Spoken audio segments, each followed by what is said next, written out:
তো এই কাকদ্বীপ ডকে এখানে ট্রলারের কাজ করলে হয় এবং দূর দূরান্ত থেকে সমস্ত ট্রলার ফিশিং করতে যাওয়ার আগেই চলে আসে।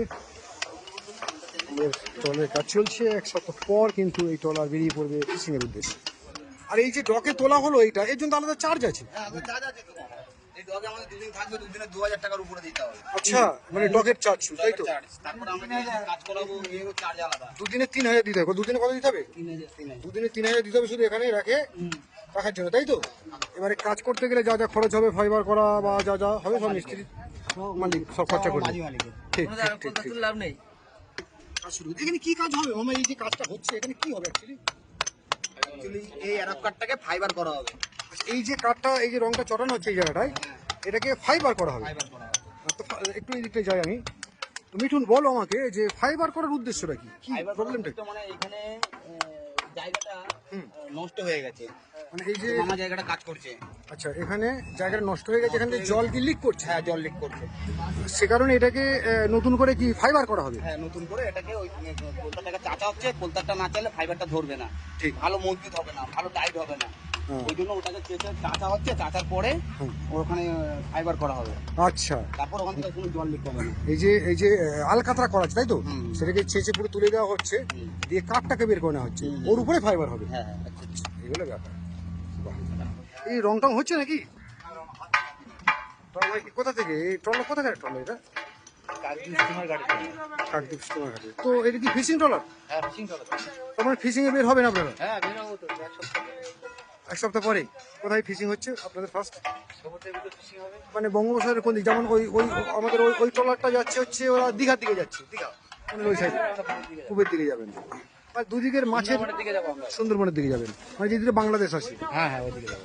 কি মাছ পাওয়া যাবে মোটামুটি আশা করা যাচ্ছে? চাইনিজ কমপ্লিট ইলিশ। আচ্ছা, এগুলো থাকবে এইগুলো থাকে বড় জাতের, বড় সাইজ, মানে বড় জাতের। এগুলো ট্রান্সপোর্ট হয় আমাদের মাছগুলো। আচ্ছা আচ্ছা। ভারতের লোক আমাদের মাছ খেতে পারে না। কি নাম আপনার? আমার নাম বরুণ হালদার। বরুণ হালদার। এখানেই বাড়ি? মানে এখানেই বাড়ি, স্টিমার ঘাট বাড়ি। ঠিক আছে। তো এই হচ্ছে তার, এই যে রং হচ্ছে। বলো ভাই, তোমার নাম বলো একটু শুনি। সৌরভ। সৌরভ, ফিশিং এ বের হও? হ্যাঁ। মানে গভীর সমুদ্রে যাও ফিশিং এ? হ্যাঁ। কেমন অভিজ্ঞতা হয়? ভালো?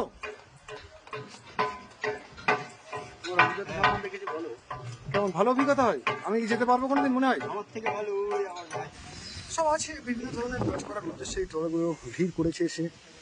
কোথাও কাঠের কাজ চলছে, তো কোথাও বডির ফাইবারের কাজ চলছে।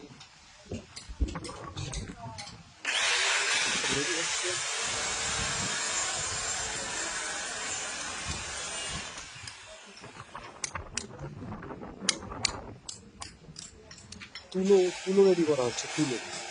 ওই তুলোগুলো সম্ভবত ট্রলারে দেওয়া হয়, তাই তো? ওই তুলোগুলো গুজে দেওয়া হবে, তারপরে রং হবে যাতে ওই গ্যাপগুলো ভর্তি হয়ে যায়। বাহ বাহ বাহ। তো সব বিভিন্ন ধরনের কাজকর্ম চলছে, যেমন এখানে ওই দুটো লাগানো আছে। এটা কোথাকার ট্রলার? চেমাগুড়ি মানে গঙ্গাসাগর চেমাগুড়ি। গঙ্গাসাগরের চেমাগুড়ি থেকে এই ট্রলার এসছে এখানে কাজ করতে। মানে এটা ফিশিং এ যাবে না। আচ্ছা আচ্ছা আচ্ছা, ওইগুলো ফিশিং এ যাবে। আচ্ছা, এটা কি তৈরি হচ্ছে নাকি সব? না না, এগুলো ইটে যাবে। ইটে? আচ্ছা, এটা ফিশিং এর ট্রলার নয়? আচ্ছা, বা এটা একটা ওই জিনিস জানা গেল যে এতক্ষণ ওই দিক থেকে ফিশিং এর ট্রলার দেখছিলাম, এটা নৌকা ইট বয়। তার মানে সব ধরনের ট্রলারের কাজ হয় এখানে। এবার সেই ট্রলার কেউ ফিশিং এ, কেউ বা অন্যান্য কাজেও যুক্ত থাকছে। বাহ। তো এই ডকের অন্দরে বিভিন্ন রকমের কাজ চলছে। এখানে দেখুন সুন্দর একটা রং চলছে। এই যে রং হচ্ছে, রংটাই কি শেষ কাজ এর? না, এখনো কাজ আছে। কাজ আছে, পাখা লাগানো হবে, সুগান লাগানো হবে। এই কি ফিশিং? না, এটা টুরিস্ট।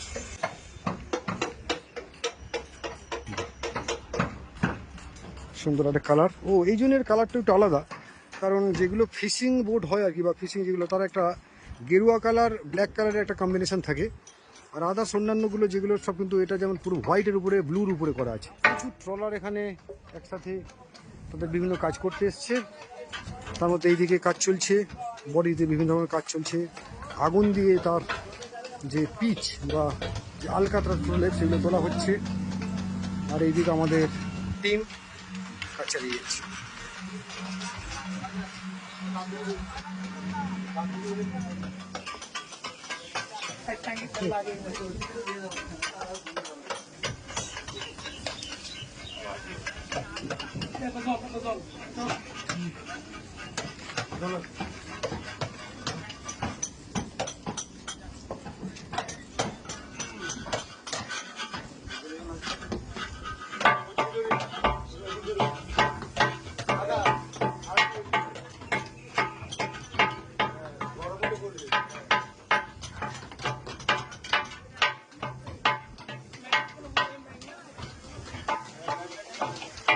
তো এখানে যে পিচ দেওয়া ছিল বা যে আলকাতরা ট্রোলের ছিল সেগুলোটাকে তুলে দেওয়া হয়েছে, নতুন করে কাজ হবে সে কারণে।